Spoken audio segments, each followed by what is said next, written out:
I'm Dana Schwartz, and this is Rise or Die, the official companion podcast for Peacock's original series, Those About to Die. On this podcast, I go behind the scenes with the show's cast and creators to learn how they brought their brutal vision of Rome to life. Gosh, people will freak out. Rise or Die launches on July 18th. Watch or listen wherever you get your podcasts. Contained herein are the heresies of Radolf Burntwine, erstwhile monk turned traveling medical investigator.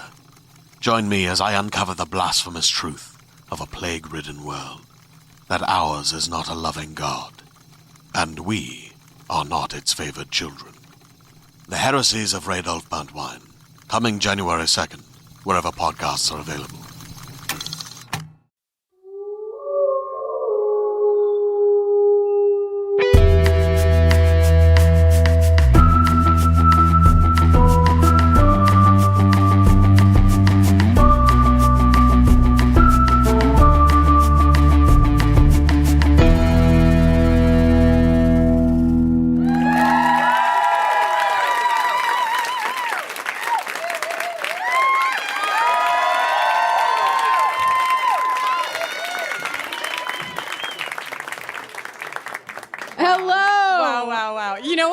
Fun is doing a podcast about a show that so many people are already excited about. You know? The first few chords and everybody goes crazy and then we feel really famous. But really it's because everyone loves Buffy. Hi. Yes, hey. Hello.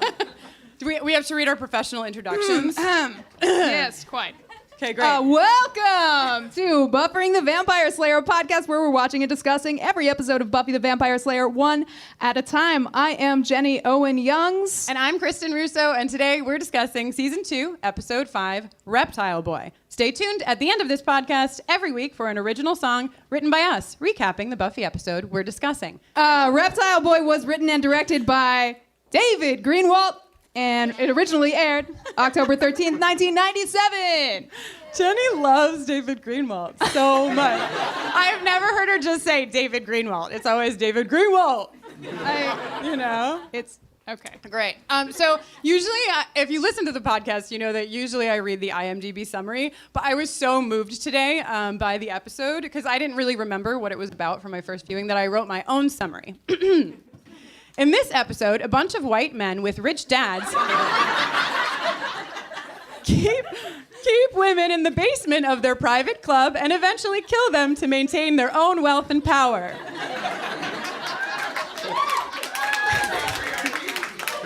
They also answer to a reptile. So this doesn't have any relevance to our current state. Doesn't remind me of anything. Being at all.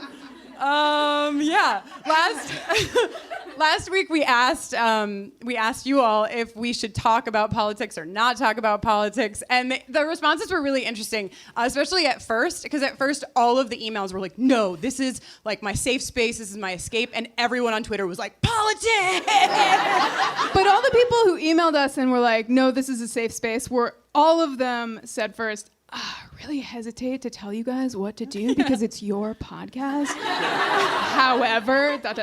Yeah, everyone is very nice. So we're just gonna keep doing what we were doing, which is mostly keeping this as a escapist place, but also like calling things out, like the theme of this episode, and tying it into what's going on in the world around us. Great. Oh my gosh, hi everyone. Hello. This is so weird. We've never done a live episode before, so normally I would just entirely talk to you, but then I'm panicking about the people inside the microphone. I'm like, will they know what I'm talking about? Yeah, the people inside the microphone. I don't even know how many people are in there, you know? Me neither. Anyhow, so let's talk about this episode, shall we? Oh, I loved this episode. We tried to say the patriarchy once. I promise you we're going to say the patriarchy like 450,000 times tonight. Great. The first thing that I would like to talk about is the hair braiding that happens right at the start. Jenny, we watched it twice today. And Jenny did not notice this. Well, there's a lot of plot being narrated while That's what true. you're about to talk about is going on. Yeah, I was paying mostly attention to the fact that on Xander's side of Willow's head, there was a perfect French braid. And Buffy, like the whole time, Buffy just kind of flimsily, she didn't do anything with the hair. So that's all. I don't have a further commentary. I just thought it was really interesting. That's all I have to say.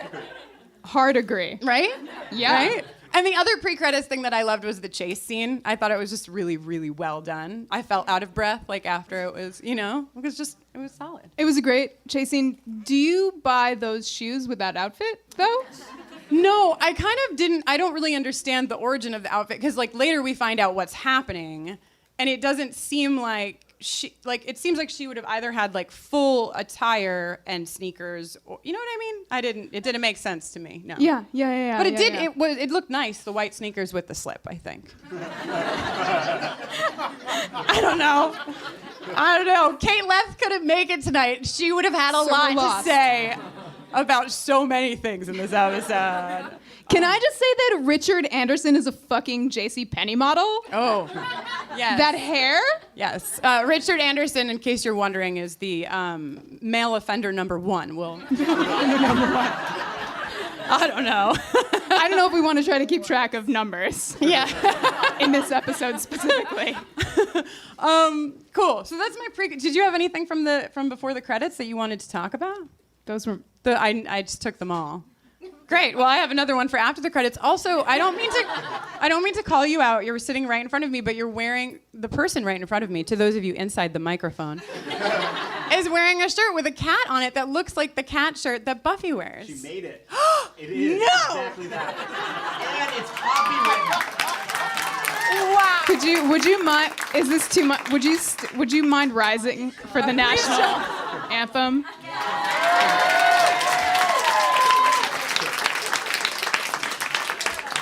Praise to you. Yeah, we will have to get a picture of all of us with your cat shirt. Oh, everyone. Everyone. I didn't bring my selfie stick, but I think we can do it. Cool. So, thank you for that. I picked 2 sound clips for tonight, one of which I'm going to play now. Ooh, can you tell? It's happening. Is that from me? Which is one of my favorite parts about this whole episode. It happens many times, but I just played one, or I just recorded one.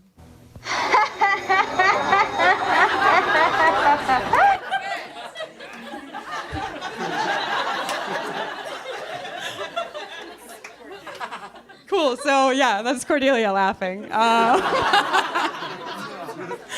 This is a really strong Cordelia episode. Can we just hear it for Cordelia in this episode? Great. It's really, I think I internalize a lot about the characters because, when everybody cheered for Buffy, I felt like they were cheering for me. And when you all just clapped for Cordelia, I was like, that's also for me. It's not for me. Who am I? Yeah. No, I mean, you can have your own journey. I'm just saying what's going on in my head. Also, Cordelia's sort of business casual orthodontist office receptionist.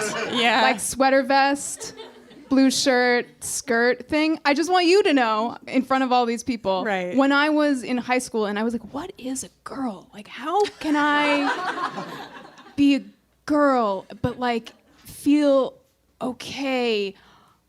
Exactly like that.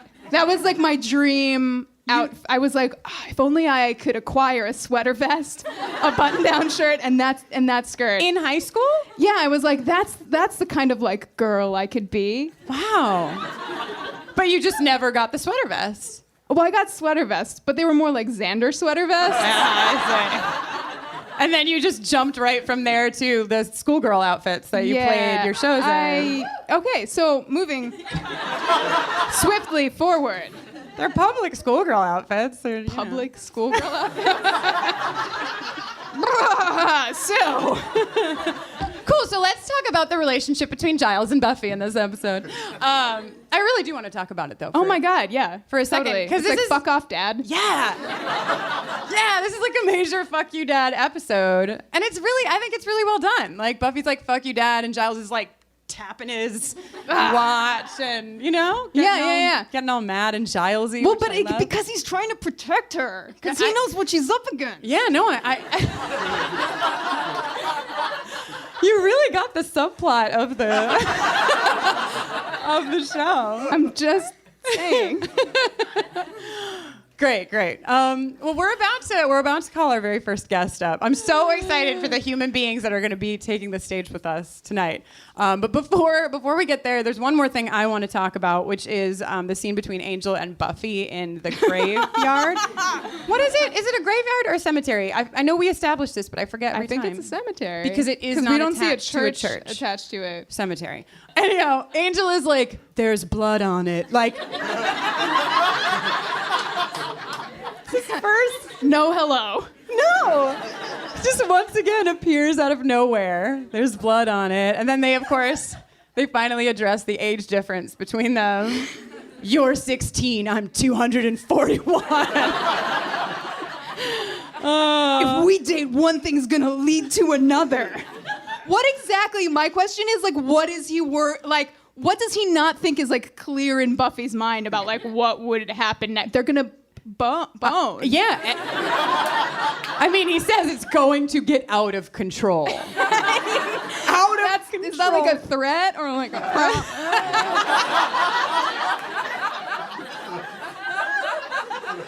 Sounded like a promise to me. It did.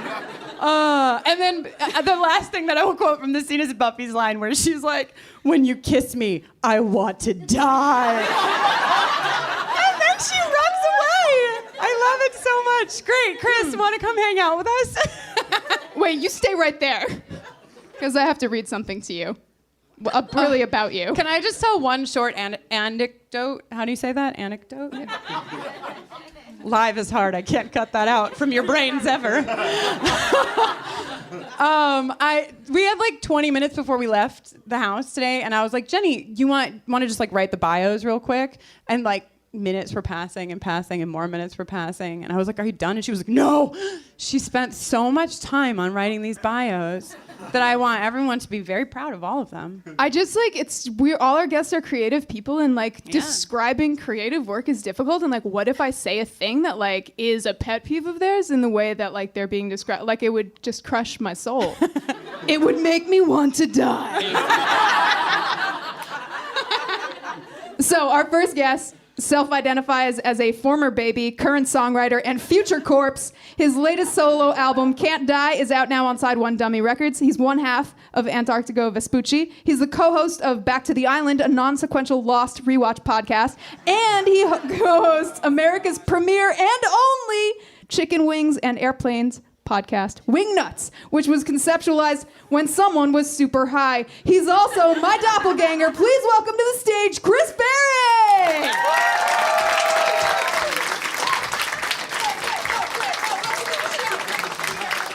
Great. Wow.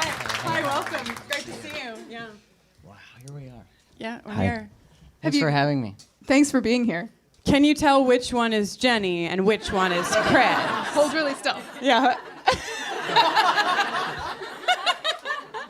I have a much larger head than you, I think. Thank you. Thank you. So, Chris, not to reveal your secrets the moment that you step foot on stage, but Chris has never seen an episode except for this one. I like it. I like it. Oh, it's great. I wrote some notes. Oh, great. Great. Oh my God. What'd you write those notes on? It's the only piece of paper I could find. For those of you listening at home, Chris has unfolded a piece of paper revealing his headshot on one side, notes on the other. I just grabbed whatever I could. Okay, yeah, well... I can wait on the No, notes. please. I don't know. Please let us know what some of your notes are. I would Oh my God. I accidentally wrote Chandler when I meant Xander a bunch. That is, you're not Similar far off. characters. No, not far off. They're pretty similar. And then Wow. I was glad that you guys said braids, because I wrote down Chandler's pretending to be doing pigtails to her. Which is braiding. Which is rating. Right. Yeah, but you were Same close. diff. You were close. Totally. Great. I think we should go down your notes. I think Okay, yeah, it's sure. going to be good for everyone. Cordelia is reading a magazine called Teen Time. Is that a popular magazine in this I didn't universe? even notice that. Just Teen Time. Teen Time, yeah. I was homeschooled, so I don't know What the kids were reading. what the kids were reading. So you've never heard of Teen Time, is what you're Right. saying. Wow. Neither have I. Oh, okay. No, yeah, me either. So it's not real. No. I didn't think so. Is the library always closed? Has anybody ever been in the library Amazing except for question. Buffy? Amazing question. Yeah, go ahead, Jenny. It seems to be exclusively for the purpose of weapons trading, late night research meetings, and occasionally when they need to introduce a new character, they'll bring them into the library so everyone's like, oh, we really got to notice this person because no one else has ever been in the library. Yeah. There's Like- one episode in season 1 where they like pan on a sign that says like library closed to like suggest that that's why no one's in it, but then never again. Never again. Yeah, or at least never again that I remember. So yeah, it's just Sunnydale. They don't like the library. Wow. And that guy's the boss of the library, essentially? Well, he's the high school librarian, but he's Librarian, also yes. Yeah. he's Right. also Buffy's watcher, which Right. is like it's sort of like it's a job, but it's also sort of a calling, Right. you know? And he's employed by the Watchers Council in England. Oh. And they create watchers who are all assigned to potential slayers. Cool. Right? And then when a slayer is called, then the corresponding watcher is doled out. Do you think that they're all? Thank you. Do you think that they're?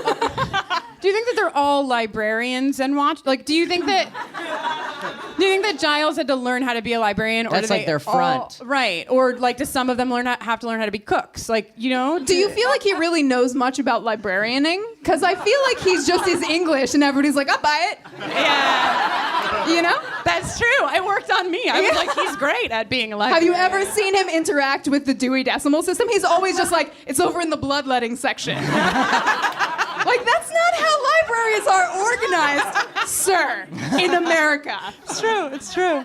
Okay. What else else do you you? got? Yeah, this is great. This is going as well as I hoped it would go. Great. Okay, so then there's a party scene. And, of course, I've been to a party before. But is this what parties are like? Have you ever been to a frat party? Probably not. I would remember guess probably, no. right? Yeah. Have you ever been to a frat party, Jenny? I never have been. My college didn't have frats. Oh, right. You went to an artsy school with no frats. SUNY Purchase, for the record. Nice. I went to a SUNY too, SUNY Binghamton. But your SUNY had Oh yeah, frats. oh yeah. I went to a lot of frat parties, and nobody wore ties. Like it was not that kind of a frat party. Also, no one slow danced ever. I was very confused about that. I was curious about that too. It was- And was there shrimp? Shrimp? No shrimp. No shrimp. Immediately distracted by shrimp is the note. Yeah, when Chandler got to the party, he was. First of all, he's dressed with a red polo Yes. shirt and khaki pants, which Target. Yeah, he works at Target, obviously. Or he's your dad. Right. And then he was like there to protect Buffy, I guess. But then somebody walked by with a plate of shrimp, and he was like, "Ooh, shrimp." Who's Buffy? Yeah, exactly. Yeah, Xander does like prep dress was really funny for me. That was like very enjoyable for me. Oh, you don't know Yeah. Chandler very So, well. yeah, thank you. But his what he thought a frat guy would wear to a party, I really liked. The Target costume. I just what do you rem- call it? Uniform. Target costume. When I was a little boy, I was familiar with Buffy. I don't think I watched it, but I knew there was a character named Xander on it, and I told all my friends to call me Xander because I thought it was a cooler name than Chris. Did they? No. How old were you when you attempted this name change? 12? Okay. 10? 10, and you were like, call me Xander, and they were like, no, and it ended, or did you like? They would probably be like Chris, and I'd be like Xander, but it's fine. It's good. Yeah. Did we answer all your questions? No, I have a few more. School newsletter is apparently in this world the only place to find out if a person is a missing person or not. Well, yeah. I feel like they didn't know who she was. They just knew where she went to school, right? Because the bracelet was like ENT, and they were like, oh, Kent. Oh, Kent is a prep right. school. They weren't looking up, Also, the missing girl who's chained up in the basement. Sorry. The missing girl who's chained up in the basement with Buffy and Cordelia. Her last name is also Anderson, the same as Richard Anderson, the J.C. Penney model from the first chase scene. Male offender number 1. Are they brother and sister? Is that the gross vibe? Because the patriarchy, he doesn't even care about his sister. He's like, I need more reptile demon money. Yeah. For my coffers. No. Okay. I don't know that anyone can answer that question for you, but No. it's a creepy question. Please go on. So yeah, and also, Chris, generally speaking, Sunnydale and neighboring towns don't operate with the same parameters that most towns do. Right. People die and nobody calls the cops. Things aren't in the papers. Right. Generally. Yeah, that was a question I had. Yeah, because it's too much. They live on a Yeah. Hellmouth, and so they just can't. It's too much to do. They're just all people. Hellmouth is a portal to To hell or Yes. to hells. Yes. I wrote down the Illuminati, obviously. When they kicked Xander out of the party, he said, "Party's over, jerk water," and I've never heard anybody say that before. Jerk water. I didn't even hear that. Are you gross. gonna adopt that? Are you gonna? No, it's You know what gross. I would call if I had to guess what's jerk water? I would say like probably milk. Milk is No. jerk water. Don't speak about Good milk call. like You that. see, the reason that Jenny is saying that is because Chris. Everybody loves milk. No. Everybody loves Okay. milk. All right. Chris. Everybody loves milk. Chris. Everybody here is going to pretend like they Chris? think milk is gross to drink every night. At night. Chris. Night milk. No. Chris drinks a glass of milk every day. It's very upsetting to both Jenny and myself. Is it upsetting to anyone in this room? No. Yeah. Sound. He also has started Suck. I heard sending a couple me no's up there. pictures of his empty milk glass. The emoji updates were not good for our collective friendship at all. Yeah. Also wore his milk pin today. To spite me. Just to spite you. Milk Cool. rocks. Thanks. Great. Wait, I have a question for you. So I played that Cordelia laugh earlier because I love course, it, yeah, and yeah. I love her fake laugh. And I thought something fun that we could do tonight is just ask each of our guests, heads up to the two of you incoming, to do your best fake laugh. If you could, I would just like to know what it sounds like. Yeah. Chris Farren's fake laugh. Okay. Oh, ha ha ha. Really good. Really fantastic. Wow. Great. I bought it. This has been a joy, A treasure. a real my treasure. Thank you so much. Thank you so much. And it's really it's a once in a lifetime opportunity because now you know something about the series. We can never do this this is the again. first day Yeah. of So the you're rest saying of your I'm life. never going to be back on the podcast? Never. All right, fine. Wow. All right. Thank you, Chris Farren. Yeah, everybody give it up for Chris.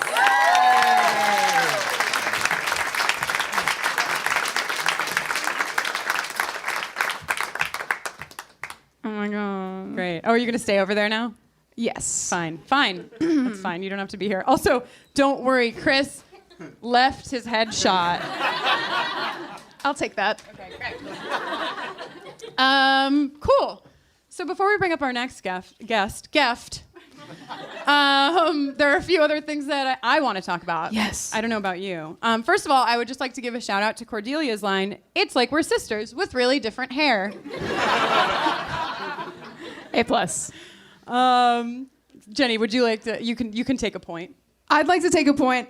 Ritual cutting, shirtless hunks, chanting. This is a frat for me. This is my frat. I'm ready to pledge. I take severe issue with using our beloved term hunk on. I understand visual hunks, but I revoke their. Oh, because they're evil? They're evil. Because of the patriarchy. Patriarchy is taking hunks away I know. from me.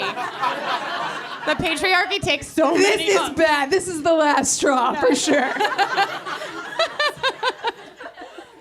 I'm so sorry. I don't want it to be Me this way. too. But together we will fight it, you know? Okay. Yeah, one day we might find a hunk.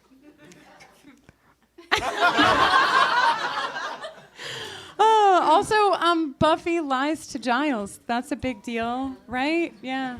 It's another, I mean, it's just underlining the dad. Yeah, you ever lie to your dad? Everyone just got so nervous. I mean, maybe, but am I going to be on the podcast or are you going to tell my dad? I was just asking you. Have you ever lied to your dad? So my diversion tactic didn't work? No. Yeah, I mean, I don't like remember lying directly to only my dad. But I definitely have lied to my parents so many times in my life. I used to be only allowed to wear shorts to school when it was 60 degrees or warmer. Come on, guys. But I would wear... That sounds pretty reasonable. Fine, whatever. But I really liked wearing shorts, so I would put my shorts on and then I would put my jeans on, and then when I would get on the bus, I would take my jeans off, wear my shorts all day at school, and then put my jeans back on. And one day, my mom picked me up from the bus stop unexpectedly, unannounced, and was like, "We're going to the mall because you need to try on clothes." And I was like, "Oh fuck," because I had the double situation, and like she was gonna be all in the dress. Anyway, she found out. I got in big trouble. That's my whole story. Also, I lied about having like things in my room like alcohol and marijuana. Oh yeah, you were holding them for a cigarettes. friend. I went to see Maya Angelou speak. Like my parents should probably get off my back, you know? I was going to do good shit. And then I came home and they were like, "We found something in your room." But they didn't say what, and I had like beer under the headboard and weed in one drawer and then cigarettes somewhere else. And I somehow got through it when they had found the weed. And then I had to go to a school counselor. Wow. It's fine. Did you ever lie All to the time. Did you ever lie to your dad? All the time. Like, Well, my dad wasn't really like around to lie. I mean, like I saw him on week. Like we didn't spend enough time together for me to really like get to a point where I would need to lie, you know. But like parents, yes, of course. but you're not going to tell us. Oh, just like, oh, bye. Have a great weekend away. I will sit in the house and not get a keg and not have people over. Yeah. Did you get a keg in your own house? Yeah. Wow. I was never able to pull No, but off. like underage drinking is like really not cool, and like don't do that. And also lying to your parents is like really not cool. Yeah, and also weed is cool. I don't smoke weed because I can't. My brain is not built for it. But it seems great. It seems awesome. Yeah. People love it. Yeah. I found out that I thought that weed was horrible, like as a teenager. It would always make me feel horrible. And then later in life, I had anxiety attacks and realized that when I was younger, I was just I would smoke weed and it would give me an anxiety attack. And that's why everyone else was having so much fun. They weren't feeling what I was feeling. It was a whole thing. It's okay, guys. Anxiety, I'm okay. I'm all right. Everyone's like, "Oh, it got really real in here really fast." It's okay. Weed is cool. Anxiety attacks are manageable. Everything's fine. Great. Oh, something really fun is about to happen. So Cordelia drives in this. Cordelia, I think, has had a different car every time she's driven on the show, and I assume it's because she crashes the car every time and somehow gets a new one. And also, her license plate is Queen C. Queen C. I made Jenny pause it because I had to say Queen C really loud a lot of times in a row. I don't want to miss any of the episode. So without further ado, for our beloved Cordelia, we're going to try to play the Cordelia jingle live. Won't you please join us, if you are so compelled, in lifting our voices to praise our queen? Are you ready to do the thing? Yeah, yes, I am. Okay, I'm gonna fade it in. That's great. It's really working. Cordelia, I love you, Cordelia. You're perfect, Cordelia.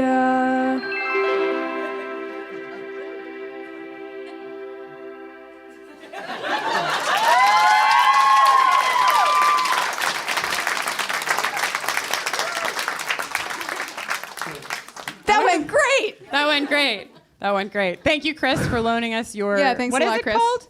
It's called a Q cord. A Q cord. Loan. Ha! What? What? What happened? What just happened? Nothing. Okay, cool. Cool. Great. Great. Do you have anything? I have one more thing before we call up our next guest, which is a note that I took while watching, which is men do such a good job playing men in this episode. Really? Yeah. They just really nail it. So on that note, I get to read your beautiful bio that you wrote. On that note, our next guest is a comedian, writer, and actor. She's written for Autostraddle, Jezebel, Huffington Post, Billy on the Street, The Collective, and The Experiment, to name a few. She is a recurring character on season 2 of Amazon's Emmy-winning series Transparent and co-hosts 2 podcasts, Brand New Podcast and Hamilton, the Podcast. I know, right? Everyone's very impressed. Suicide Kale, her first feature film, has won numerous awards, including the Audience Award for First U.S. Narrative Feature at Outfest. She recently released an EP called Likes Me and is totally 100% in a serious throuple with me and Jenny. Please welcome to the stage, Brittani Nichols. Yeah!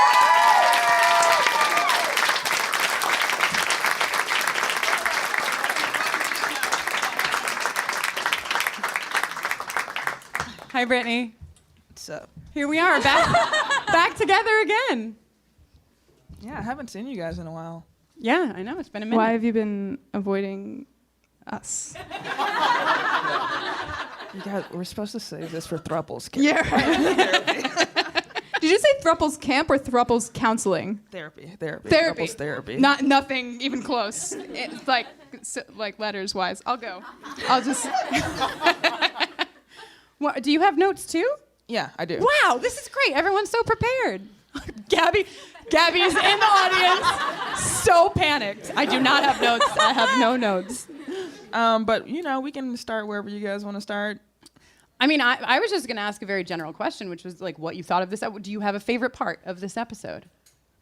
Oh man, it was the grave.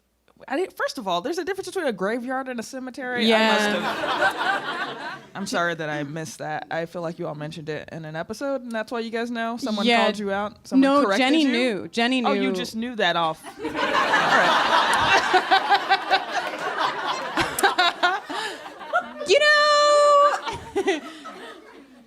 I like what I like, and I have my priorities, and yeah. But also, I could be wrong. It's possible we just haven't gotten the email yet. That's actually, we would have definitely gotten that email. You fix glasses? Yeah. Rub your. Yeah. What? How do you fix glasses? What is this? No, that's a middle finger, Brittani, and I'm offended. That's how you fix your glasses. Do you really push your glasses up like that? Yes. Do you have glasses? I've never seen you in glasses. I don't at the moment, but I have worn glasses in my life. And I hope you will again. I have an God eye willing. appointment this Saturday. Yeah. Something to look forward to. So yeah, she was born with that knowledge. My favorite part was in the whatever it's called, where the dead people are. And it was that line, I have it written down. When you kiss me, I want to die. Oh. Have you ever kissed somebody and then wanted to die? That's my number one feeling after kissing anyone.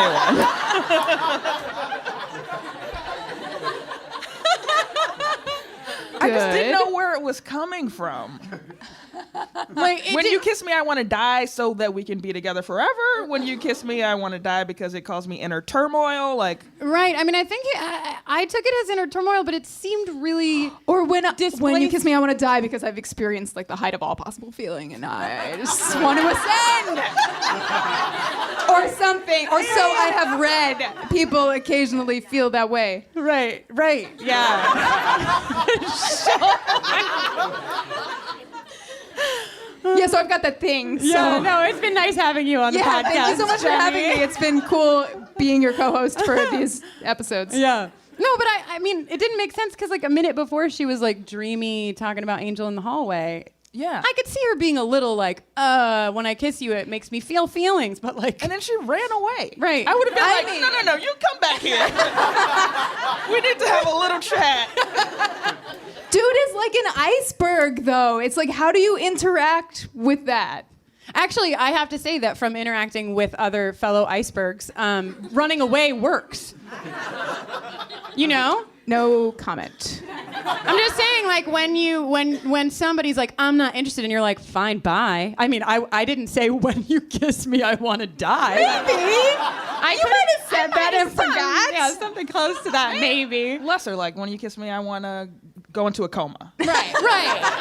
I want to click below. Yeah, just a little. I want to get a little. That I'll come out of, and then we can be together. Yeah. But the running away part, you know. When you kiss me, I want to die so that I can be buried, and then my ghost can hang out at my grave right, and let watch me you stop visit you and there. see like how long. Brittany, You come regularly to the grave to. Yes? Everyone thinks this is funny, but I have to go home with her. And I promise you that for the next week, it's going to be other iterations of this. Just don't kiss her, so then you don't have to deal with it. I didn't even think it would be triggered by a kiss. I think she'll just be saying, I don't need that shit. marriage. To iterate. I don't need that shit to iterate. I need it to live. Okay, so I have to go You now. turn this off. Yeah. Anyway, Brittany, what else do you have for us? What are your notes? All right, what else I got? I also had very dressed up for a frat party because I have been to several. Right. Usually there's some sort of vaguely racist theme. So there's not a lot of like button-ups. Yeah. Definitely not a sports jacket. No, but somebody that we know was in a sorority. Where did Sarah go to college? Texas, somewhere in Texas. And every time she talked about what it was like to be in a sorority, it sounded like some high society shit. Yeah, it Some did. gowns. Did not sound like a state university version of what Well, I I experienced. think for like their private events, they'll wear like pearls and shit. But if it's like a campus-wide party or Right. mixer, which is what that like sort of seemed like, no, that's not what they would wear. No. Well, maybe because there was like supposed to be like a sacrifice going on downstairs that like they align their formal thing with that. Business casual sacrifice. Yeah, that's true. It would have been disrespectful to have the sacrifice if everyone was just like wearing casual clothes upstairs. Yeah. Good point. Which brings me to the two guys who were like on guard upstairs. Yeah. So like when they come back in the door and Yeah. he's like has the hood on. Yeah. Who volunteered not to see the sacrifice? Great question. They must be fresh. They must be That's new. what I thought. I thought they were Right? like pledges. Or They like, weren't seen it- pledges because we saw. Sorry. No, it's just because maybe they've seen it so many times. Ooh, maybe they're just bored that's of it. true. They're like, ugh, another sacrifice. Yeah, I don't know. Also, was one of the guards the guy that like lumbers toward? Yeah, the Hulk. Maybe they just don't trust that guy to be around a sacrifice because he was really. Oh, maybe Something. only Very rapey. dudes of a certain rank, like maybe only juniors and seniors attend the official blood sacrifices. Obviously, not enough. that's how I information do was it. put into this episode for us. And We need no answers. episodes. Yeah. All of these episodes are lacking. the Always things questions. that- Yeah, Yeah. some clapping in the audience for that. Yeah. What else I got? I really like how you all are. This is a note that I wrote while sitting. You guys look like little newscasters when you We do. arrange your papers. Wow. Which cast member of the newsroom am I?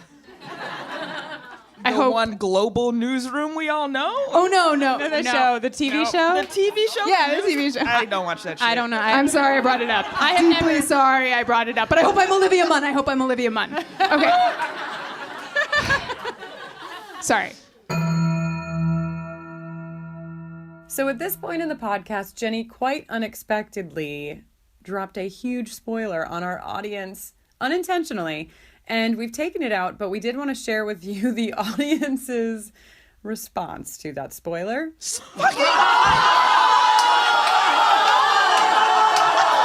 So I should really get going right now. What? Who? So, goodbye. And it's like Okay, and with that, we want to apologize to anyone who is in our audience who had not yet seen the full series and take you right back into the show. Support for today's episode comes from OneSkin. And if you have sensitive skin, you're going to want to hear about their scientifically proven topical supplements. Free from over 1,500 chemicals and preservatives that can make skin red, irritated, or itchy, their products are safe for sensitive skin. It's just one of the reasons they've earned the skin-safe seal of approval. They've also earned the Jenny Owen Youngs and Kristen Russo seal of approval, if I do say so myself, Jenny. I couldn't agree more. I've been using OneSkin for a few months, and after a few weeks, I remember it like it was yesterday. I texted Kristen, and I was like, maybe she's born with it. I looked in the mirror that morning and was like, oh, things are happening, and I am happy. I have used a million billion skin products, and I did not think that I was going to switch off of the skin like lotion, the moisturizer that I used and the under eye cream that I used, because I have used them for a little while and I really like them. And I've switched completely, which is a pretty big deal. OneSkin is the world's first skin longevity company. By focusing on the cellular aspects of aging, OneSkin keeps your skin looking and acting younger for longer. Get started today with 15% off using code BUFFERING at oneskin.co. That's 15% off at oneskin.co with code BUFFERING. After you purchase, they'll ask you where you heard about them, and if you can, please tell them that we sent you. As a podcast network, our focus is bringing you shows you love to listen to. But we also sell merch related to those shows. And partnering with Shopify has made that both possible and simple for us to do. Shopify is the global commerce platform that helps you sell at every stage of your business. Whether you're selling scented soap or offering outdoor adventures, Shopify helps you sell everywhere because they've got you covered, from their all-in-one e-commerce platform to their in-person POS system. What's so fantastic about Shopify is how, no matter how big you want to grow, they provide everything you need to get control of your business so you can take it to the next level. Businesses that grow, grow with Shopify. Sign up for a $1 per month trial period at shopify.com/realm. That's all lowercase. Go to shopify.com/realm now to grow your business, no matter what stage you're in. Shopify.com/realm.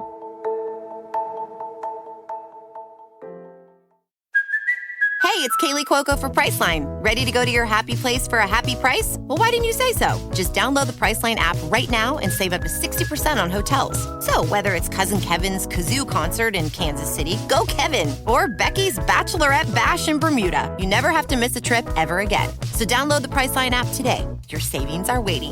Go to your happy place for a happy price. Go to your happy price, Priceline. If you have not read Harry Potter, just raise your hand feebly. Okay. It's okay. Okay, then I can't tell this story. Maybe just earmuffs. Maybe just No, earmuffs and hum quietly to yourself. God forbid we spoil something else for these wonderful people. That wouldn't be ideal. No. I have a story. Come talk to me later, and I'll tell you. I don't want to spoil anything, but something horrible happened to me during my read of Harry Potter. Actually, if you've read Harry Potter, you can imagine the worst spoil of all. Someone tweeted that back at me. When you were like, I'm reading book 1. I was like, I'm so excited. I'm finally reading Harry Potter. Okay. Yeah. Right. I was trying to figure out what it would be, but I think I got it. Yeah. What kind of fucking monster? What kind of monster? What kind of monster? Was it Donald Trump? Oh my God, maybe it was. I'm gonna go back and check. Yeah. Brittani. Yes. I really do want to hear your fake laugh before you go, but do you have any other things you would like to discuss with us? Just one, which is, do they ever bother to explain, like, in future episodes, how these things work at all? Because, like, how does the reptile control the economy?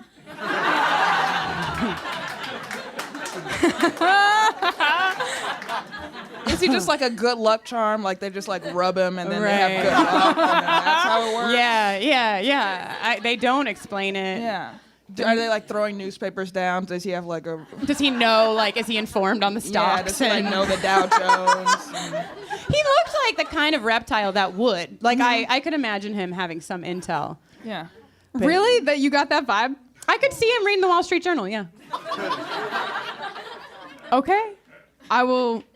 I mean, we saw him all agitated, but I'm talking about like in the morning. Oh, when he wakes right. up, Like know? right after the feeding, maybe. Yeah. He's probably very hungry because they only feed him once a year. Yeah. But three people have to last a while, right? Mm-hmm. And how'd they come up? They do 4, and he was like, "Oh, I'm full." Yeah. The first 5 years were just like, one wasn't enough, but 5 He's like, was I too got many. weird poops when we did 5. You know, I really did not think we were going to talk about snake monster poops today. And yet, here we are. Also, one more favorite moment is when that dude is clearly about to sexually assault her, and the other one comes in and is like, no. Right? Because, like, that's not okay, but killing her is fine. Yeah. And so is slapping her across the face and calling her a bitch. That's fine, too. I But you're got a the pervert. impression that it wasn't like, don't sexually assault her because sexual assault is bad. I got the impression it was more like, don't sexually assault the sacrifice, which has to be pure. That was like the horrible. Right. It was fine. That's a really important distinction. Well, it's terrifying. Yeah, it is. It's important because the patriarchy. I mean, this was a terrifying episode. It really was. It really was. Like, I mean, we watched it first and second time today, and the first time through, I was like, oh boy, is this ever relevant? Like, really. Yeah, it's really Cool. I think that's it. I can do my fake laugh now if you guys need me to go. We need it. We need the laugh. One more. This is just a general thing. So 60 degrees, that rule, I think that just all white people should take that to heart. Wait, what rule? That it has to be 60 degrees for you to wear shorts outside. Oh. You guys, as a people, don't dress weather appropriate. I will let my parents know that they did the right thing. They did, yeah. I did. Okay, great. Wow. I guess I'll do a fake laugh that I think like belongs in the episode. Okay. Brittani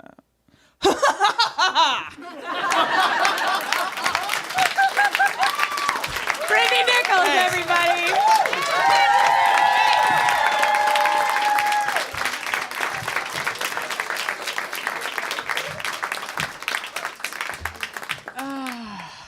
Wow.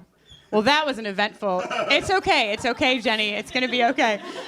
Oh man, you guys, just to tell you like a little something about Jenny, like if Jenny turns on a red light and wasn't supposed to, it's something that haunts her for like years. So this is what's happened here is gonna require a lot of attention and love from everyone. It's gonna hold my hand. It's gonna be okay. It's gonna be all right. I took something away from some people. No, it's okay though. It's okay. They know it wasn't like what happened to me. It wasn't intentional. It was an accident. And everybody loves you. Look all those loving faces. Okay. Thanks, guys. Sorry, guys. Sorry. Right. That was actually actually for you. One thing I want to say is that when we were watching the snake arise for the first time, also reptile, fine, but he looks like a snake. Well, snake is a reptile, right? Yeah, but Well, so chill. Let's call him. So I can call him a snake? Oh yeah. Okay. I mean, what else are you gonna call that thing? I don't know. I just didn't want to be wrong. I know I'm in the company of like some reptile experts, so Yeah, no, they might know something that we don't know. Yeah, I don't want to embarrass myself. But I was like, wow, this makeup, I know it's more than makeup, but there's like a lot of makeup happening, is so amazing. And then I was like, oh, it's like total snake up, and I got really excited for myself. So maybe I should go into stand-up. You know, I think I've got it. Yeah, you're ready. You're definitely ready. What else do you have to say, Jennifer? That was for May. Let's see. I'm not sure where you have different breaks than I. You can say anything you want, even if it's out of order.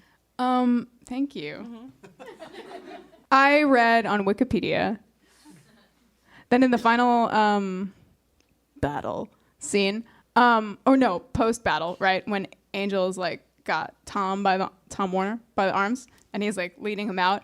The original concept from David Greenwalt was that Makita would still be alive and would like sort of come down and just devour him. Like, oh, no sacrifice? You're the sacrifice. Ha. Yeah. But then there was like it was not possible with the CGI /time/money. I don't know if some of you have seen the CGI in all 7 seasons, the whole thing. But they did what they could, and I wish that Tom had died at the end. You could tell, when you said that, I was like, that makes sense. Because the scene where they, like, scurry him up the steps is like, it's not really? satisfying. Is that what happens? It's not like... You know the Sunnydale cops are going to be like, no. Although they didn't, actually. Consecutive life sentences. They save it all up. They save it all. Oh, sorry. Who said we looked like newscasters? Brittany. Now I just felt like a newscaster. Also, I want to talk about how verbal Cordelia always is in the face of danger. Like every time. She's like, but what are you going to do? Who's first? First for what? Like she just never stops talking. And I love it so much. It's good stuff. It's really good. Well, I think she's used to getting answers when she wants them, in most situations. Yeah. And we talk about Cordelia a lot, but I think that we're always going to talk about Cordelia a lot, but I feel that certain characters are really getting their like feet under them firmly. Willow had what a great episode! Listen, my second audio clip is just Willow's rant because I like played it so many times in my brain and I love it so much. So let's just all listen together if my phone will ever stop telling me to get on Wi-Fi. Okay. Why do you think she went to that party? Because you gave her the brush off. And you never let her do anything except work and patrol. And I know she's the chosen one, but you're killing her with the pressure. I mean, she's 16 going on 40. And you! I mean, you're gonna live forever. You don't have time for a cup of coffee?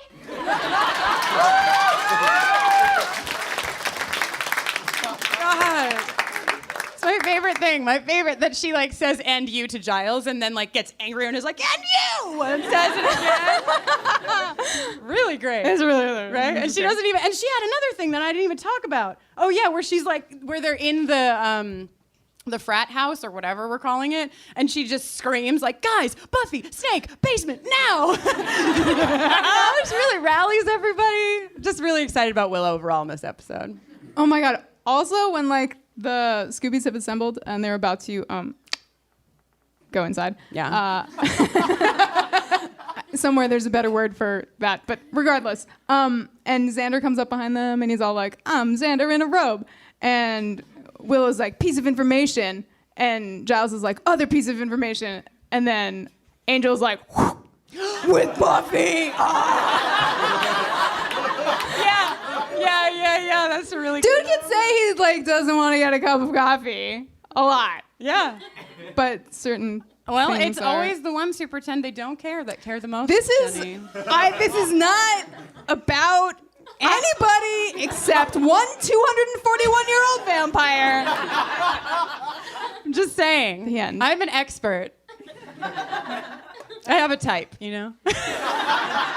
Oh my god, also Angel, how do you shave? Yes. Yeah. And he just ignores the question, which is especially so rude and very frustrating for those of us. Also, who Giles doesn't want to know. Giles is right there. Yeah. Like, I feel like the real Giles would push the issue. I think Giles knows because Giles and Angel. All right, they've got something going on. The Sexual Tension Award. Oh yeah. I think we should bring our third guest up to discuss the Sexual Tension Award. Gaby Dunn. So honored. Wait, you have to read my bio in front of me. Okay, it's written. It's actually to me. It's written for Jenny to read it. So this is a dream I've had. Yeah. Go on, Jenny. Our last guest, is many things to many people. She's an actor, comedian, activist, author, and blogger. And she's the host. Sorry, I saw blogger in your Wikipedia article. Really? Yeah. It says that. When was it written? I don't know. 2009. I didn't look I didn't blogger. source it. Yeah, but it felt right and wrong. I've blogged before. Yeah, I thought you might have. She's the host of a fantastic podcast called Bad with Money. and she's one half of the sketch comedy duo Just Between Us. She co-wrote a YA novel called I Hate Everyone But You that's coming out in September. And one time she danced up to me in a feather boa and told me she was a very famous millennial, and then danced away back into the night. Please welcome to the stage, Gaby Dunn.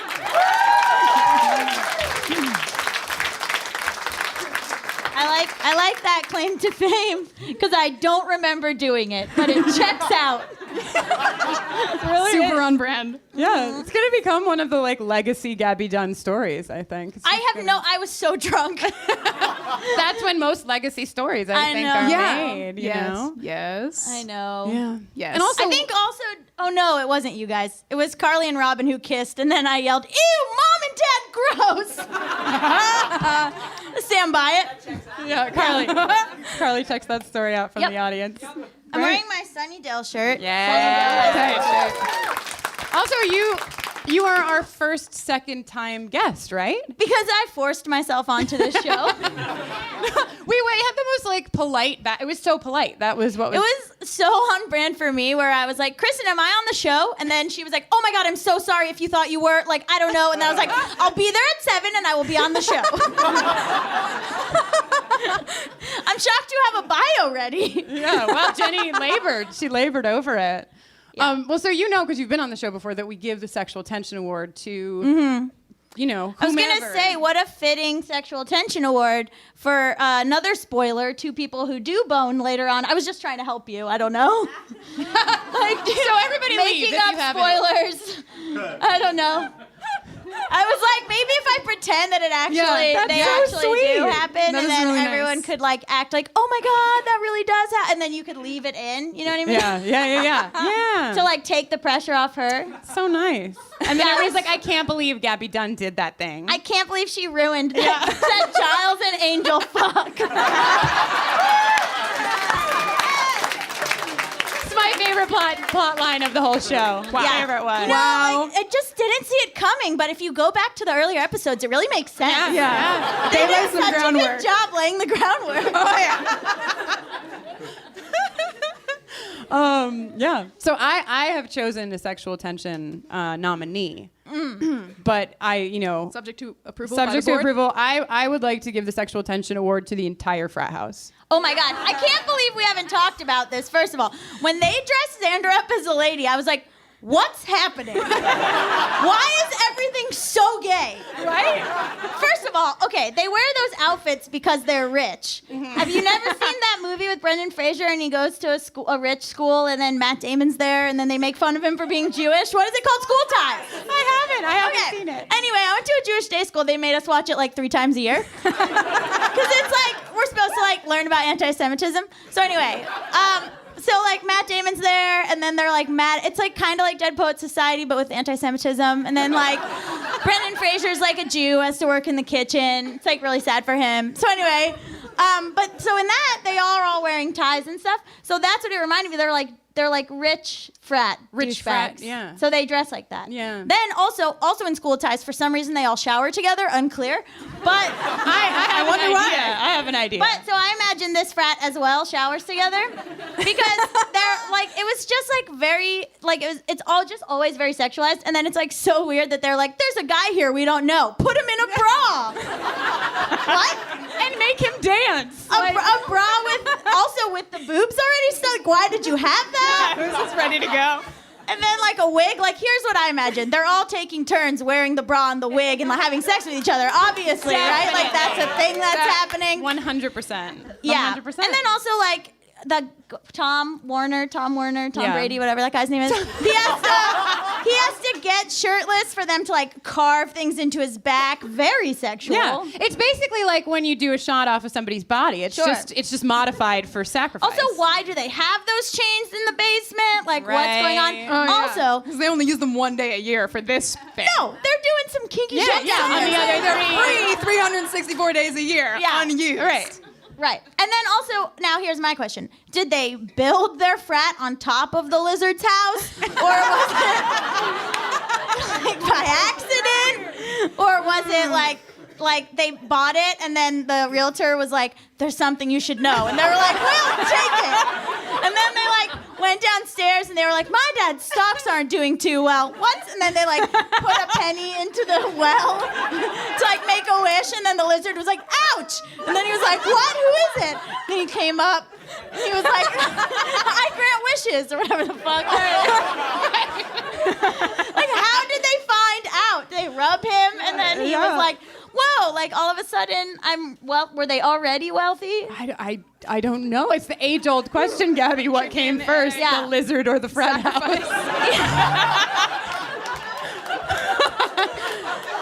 Yeah, we could just go around and around. I assume every frat house has a lizard that's just like, and that's how they're getting away with all the raping. Okay. Yeah. Did you go to frat parties? Have you been to frat parties? Yeah, but I went to Emerson, which is like a gay feel-goodery. Oh, you guys been there too? Yeah, it's just like a homosexual feel-goodery. So like at the frats there are just like, we're a co-ed frat. We're a what is it? Sorority. No. Yeah. They actually are called sororities? Like we don't believe in gender, so we just have like, it's mostly just a hang. It's not even a frat. Wow. Yeah. That's remarkable. Yeah, and then there's like some kids play Quidditch and live in a house together. Yes. It's so nerdy. But yeah, and then like there was like a wiffle ball team I think that had a house. Unclear. But yeah. But like, so I went to like a frat party, but like, did I? Right. Yeah, no, definitely not. It was like a frat party with like 4 dudes playing Magic the Gathering in the corner, and everyone was like, those are our friends, leave them alone. God, I would have had so much more fun at frat parties if I went to your frat parties. Yeah, I mean, I was on the newspaper staff, and we actually called ourselves New, and we were like ragers. Like there was hazing. Like the newspaper staff that I was on did more hazing than anything else that I've ever. Like those kids, journalism students, party hard because their major is dying. Right, right. You gotta get it all. Yeah, you gotta get it all out. We were all like, no jobs left. We're bloggers now.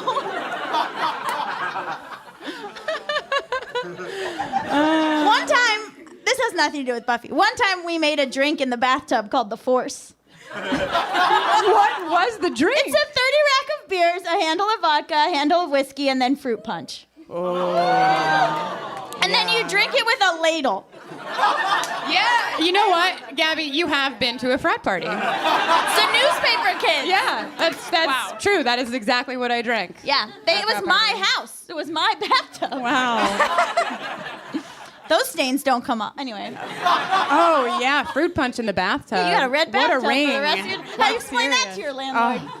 You couldn't, you know what I mean, used? A fucking lizard in the basement. Help! I need my deposit back. I like that in your version of having the lizard, he would help you clean your bathtub. Like it wouldn't be about wealth. It would just be like, and Gabby's house is always so clean. I have a podcast about being shitty with money. Like it wouldn't occur to me. Like I would just be like, can you clean this up? The floor's very sticky. Wow. Yeah. So, anyway, sorry. I feel like we've covered a lot. No. I really think we have. It's had nothing to do with the show. I mean, that's great. That's the best kind of conversation. All right. You know, where you're like talking about Buffy and then all of a sudden you're talking about bathtub punch. Yeah. It's a real examination of the human mind, no? How do you feel about this episode? Like, is this an episode? Is this one of your top, one of your bottom, one you don't remember very much? I did not remember it that much, but it's weird because I liked it when I watched it. I don't love the CGI monsters. Like, I don't love, like, I was like, all right, that's a guy in makeup and he's kind of standing. And then I had also read the Wikipedia page. Yeah. And so it was like, then I knew that their budget got all messed up because of the CGI, and then I just felt bad about that. Oh, because they spent the budget on the CGI, it didn't work. Yeah, they spent all the budget on the CGI and presumably like hiring all those frat extras. And then it was like, what do you have? Then everyone's pay got cut, I presume. Oh, wow. So I don't know. That's sad. Yeah, see, I don't understand TV. I was like, oh yeah, they did all that stuff and then they couldn't use it, but everything was fine. I didn't think about it. No, yeah, I just did. But I liked. It was interesting parallel to. So she had one drink, right? And it was interesting parallel to another episode that comes later when Buffy's in college. So it seems like the Buffy writers anti-alcohol, teetotalers. Yeah. Yeah, because I mean, it is a thing to see Buffy walk in and be like, "Oh, is there alcohol in this?" And I'm not gonna have it. Like that was not an experience I had in high school. And Willow saying no to alcohol.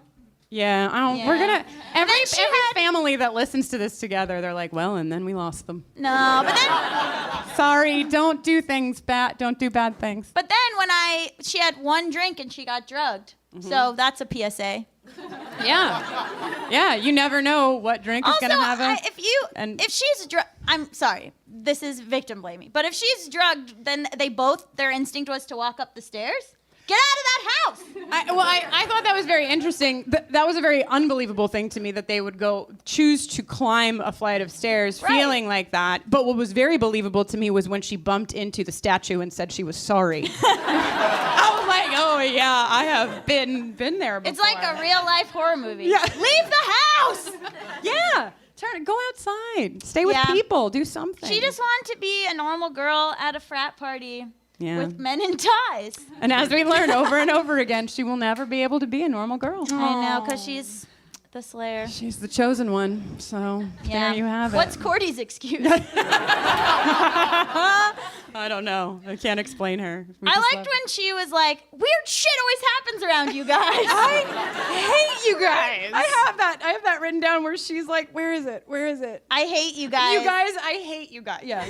You guys, I hate you. Because it sounded like she was going to say, I love you guys. No, I hate you guys. There was some foreshadowing with her sexual tensions, too. Mm-hmm. Because she and Buffy have sex. You heard it here. Yeah. I mean, her and Willow already had sex in the utility closet. Twice! As we have discussed at length. Yeah. Yeah, there's a lot of sex coming up. Specifically gay sex. Yes. Actually, there's no straight sex in... It's pretty weird. I mean, that's why the series is so celebrated, I think. Yeah. It won so many GLAAD awards. Yeah. Jenny's so mad. Are you mad? No. You're crinkling your paper like I'm upsetting you. I'm not. You don't know what it means when I crinkle paper.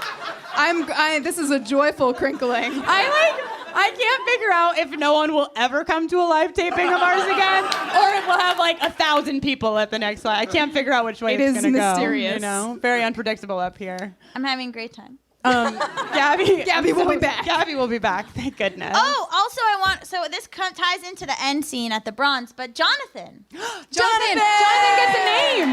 Yeah. The famous Danny Strong. Oh yeah. That guy works so much in this town. Do you guys know that? He's like a screenwriter and shit. Oh, I don't know that. I don't know He's anything. like mad successful. Did he win an Oscar? Yeah. He won a goddamn Oscar. For Mad Men? He wrote, what did he write? He wrote The Butler. Oh, he wrote The Butler? Like, it's out of control. Wow, if you're that, like, I think someone I know, or I can't remember. Somebody saw that guy working on a screenplay at a coffee shop, and I was like, yeah, of course, that's all he does. He's so successful. Wow. We're all fucking up. You need to follow in the footsteps of Jonathan. Do you think like Sarah Michelle Gellar is like, who would win an Oscar from Buffy? That guy. Yeah, no. Like David Boreanaz is pissed.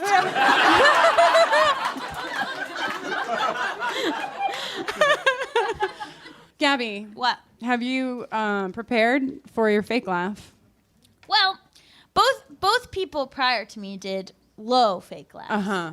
So I thought maybe I would go real high with it. Yeah. And do like a you know? Just to like mix it up. Thank you.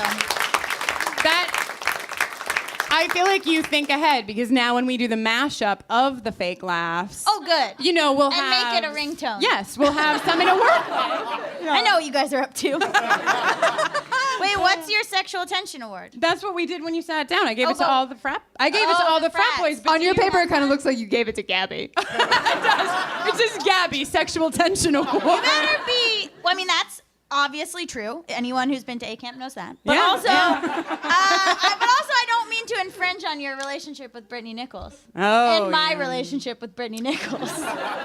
All of our collective relationships. Everyone's relationship in their heart and minds with Brittani Nichols. Mm-hmm. Yeah, it's hard. It's a hard. So it's Can I just say I filmed something with Brittany, or not? I filmed something the day after Brittany Nichols, and I got to set, and they were like, you know who was here yesterday? Brittany Nichols. And I was like, cool. And every girl on set was like, she's dreamy. What's that about? They were like losing their minds. Like, what's her deal? And I was like, are you straight? And they were like, I thought I was.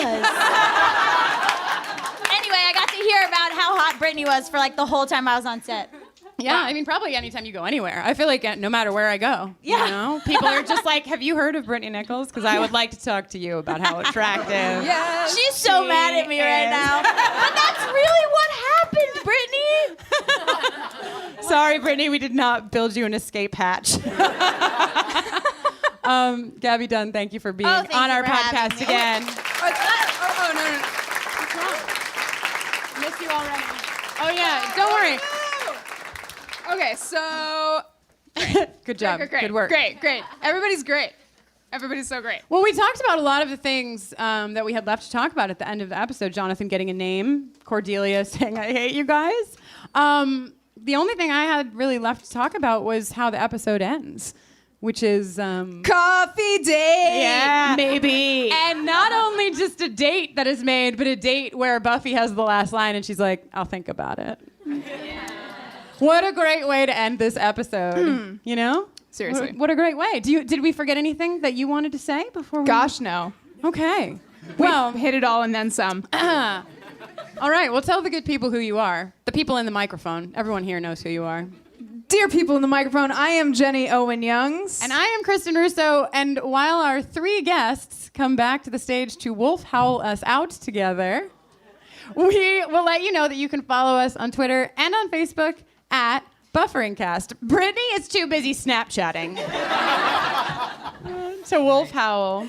Yeah, just gather. You can surround the mic. Like, there we go. Are we ready for this? Also, audience, feel free to howl along. Oh, yeah. Till next... Oh, my gosh. And then we all howl like a wolf. Got it. Till next time. Ow. That was great.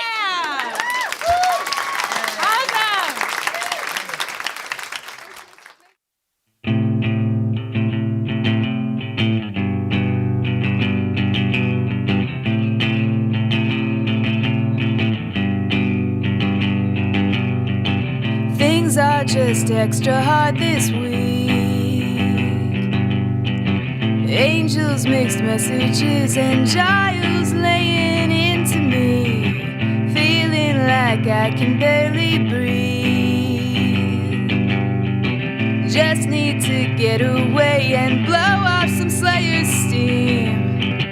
Cordelia has a plan tonight. She's got one car and 2 invites. Choose not to care, and so I lied to Giles. Fuck it. All I wanted was a normal night off at this dang frat party. What I got was a heaping scoop of the demon lizard patriarchy. All I wanted was a normal night off at this dang frat party. What I got was a heaping scoop of the demon lizard patriarchy.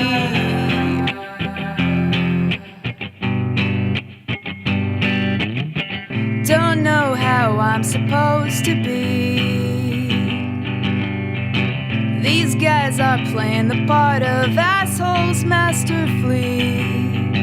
Tom seemed like he was the nice one, until I woke up in the basement all chained up. Cordelia isn't helpful, but she's great at talking through crisis. Chains off, I'll tear this snake right up.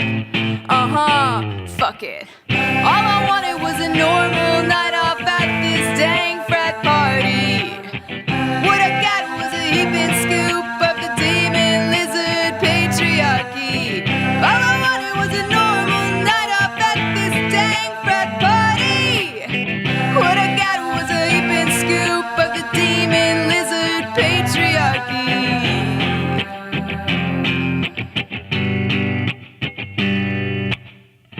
So dudes, listen up. Don't chain us up, metaphorically or literally, to make gains financially. 'cause if you do, we'll come for you. One thing I'll say is you might not see us till it's too late. Fuck it.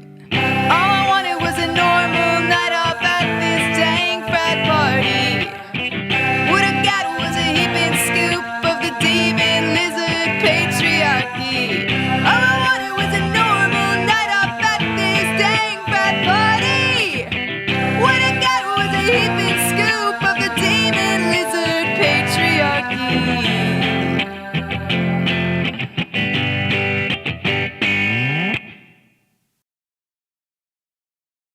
Hi, I'm Dana Schwartz, and this is Rise or Die, the official companion podcast for Peacock's original series, Those About to Die.